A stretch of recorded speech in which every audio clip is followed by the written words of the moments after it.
এই মুহূর্তে একটি অন্যরকম খবরে নজর রাখছে। প্রথম কন্যা সন্তান হওয়ায় ফুল দিয়ে গাড়ি সাজিয়ে পুষ্পবৃষ্টি ছড়িয়ে হাসপাতাল থেকে বাড়ি নিয়ে এলো পরিবারের লোকেরা। সমাজের এক অন্যতম নজিরবিহীন ঘটনার ছবি ধরা পড়ল শক্তিপুর থানা সুতারপাড়ায়।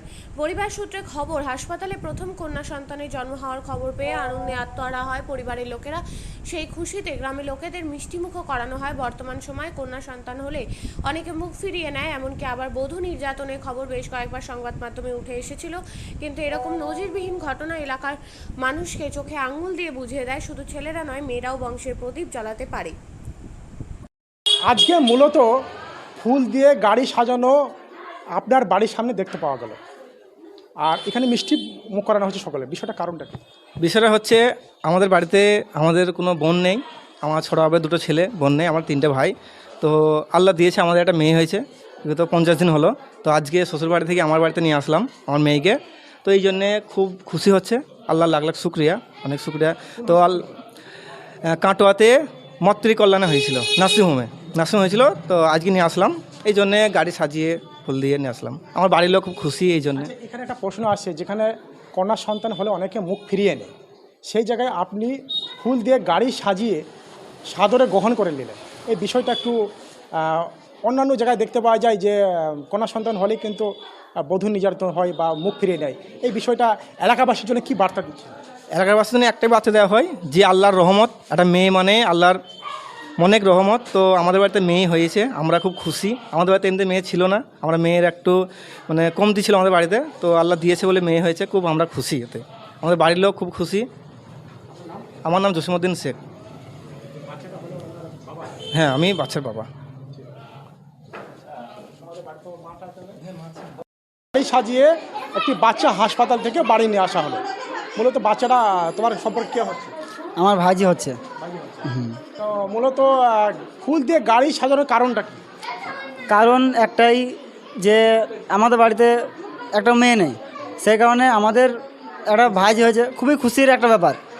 আর এমনিতেই মেয়ে হওয়া মানে আল্লাহর রহমত, সেই কারণে আমরা গাড়ি সাজিয়ে নিয়ে এলাম। মিষ্টি খেয়েছি? হ্যাঁ, মিষ্টি সবাই কতটা খুশি? অনেক, আলহামদুলিল্লাহ, অনেক খুশি। নাজবুল শেখ। আপনিও কি মুরগি প্রতিপালন করে আর্থিক লাভের মুখ দেখতে চান? হরেক রকম প্রজাতির মুরগির শাবক লালন পালন করে বিক্রয় করে লাভবান হতে পারবেন খুব সহজেই। তাহলে আর চিন্তা নেই, আপনার জন্য প্রচেষ্টা নিয়ে এসেছে সেই সুযোগ। একই ফার্মে হরেক রকম প্রজাতির মুরগি পেয়ে যাবেন এখানে রয়েছে করকনাথ মুরগি, এছাড়াও আছে গিনি, ফ্রিগেল, টার্কি দেশি, এছাড়াও কোয়েল মুরগির শাবক। পাইকারি এবং খুচরো বিক্রয় করা হয়। যারা মুরগি পালন করে লাভবান হতে চান তাদের সকলকে আহ্বান জানাই আমরা। আজই চলে আসুন আমাদের প্রতিষ্ঠানে। আমাদের ঠিকানা মহারাজাহাট, রায়গঞ্জ, উত্তর দিনাজপুর। মোবাইল নম্বর 8250428960, 8145717292, 9907063902। শিক্ষাই জাতির মেরুদণ্ড। ছোট ছোট শিশুদের প্রাথমিক শিক্ষা পরিপূর্ণ না হলে আগামীতে সেই শিশুরা সঠিক পথে চলতে গিয়ে হোঁচট খায়। শিশুদের এই শিক্ষার প্রয়োজনীয়তাকে সামনে রেখেই গত 1 বছর ধরে পরিষেবা দিয়ে চলেছে জিনিয়াস এডুকেয়ার একাডেমি। শিশুদের অত্যাধুনিক শিক্ষায় শিক্ষিত করে তোলার একমাত্র বিশ্বস্ত প্রতিষ্ঠান এই একাডেমি। এখানে অভিজ্ঞ শিক্ষক শিক্ষিকা দ্বারা যত্ন সহকারে মাতৃভাষা বাংলা মাধ্যমে পড়ুয়াদের শিক্ষা দেওয়া হয়। একেবারে খেলার ছলে বিনোদনমূলকভাবে বাচ্চাদের এখানে পাঠ দেওয়া হয়। পড়াশোনার পাশাপাশি বাচ্চাদের বিনোদনের ব্যবস্থাও রয়েছে এখানে। তাই আপনার বাচ্চাকে ছোট থেকে অভিনব শিক্ষায় শিক্ষিত করে মানুষের মতো মানুষ করে তুলতে হলে এই শিক্ষা প্রতিষ্ঠানের উপরে ভরসা করতেই হবে।